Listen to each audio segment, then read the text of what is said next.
কবি সুকান্ত ভট্টাচার্যের লেখা আগামী কবিতা পাঠে রাজাদিত্য।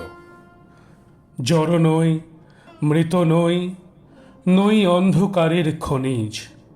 আমি তো জীবন্ত প্রাণ, আমি এক অঙ্কুরিত বীজ। মাটিতে লালিত ভীরু, শুধু আজ আকাশের ডাকে মেলেছি সন্দিগ্ধ চোখ।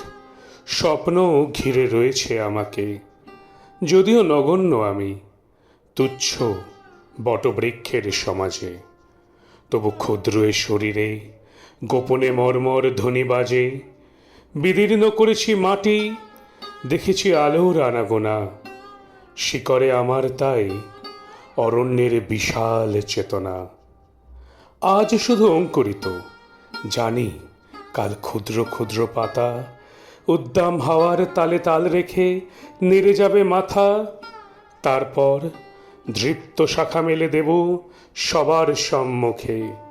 ফোটাবো বিস্মিত ফুল প্রতিবেশী গাছেদের মুখে। সংহত কঠিন ঝড়ে দৃঢ় প্রাণ প্রত্যেক শিকড়। শাখায় শাখায় বাধা প্রত্যাহত হবে জানি ঝড়। অঙ্কুরিত বন্ধু যত মাথা তুলে আমারই আহ্বানে, জানি তারা মুখরিত হবে নব অরণ্যের গানে। আগামী বসন্তে যেন মিশে যাব বৃহতের দলে। জয়ধ্বনি কিশলয় সংবর্ধনা জানাবে সকলে। ক্ষুদ্র আমি, তুচ্ছ নই, জানি আমি ভাবি বনস্পতি।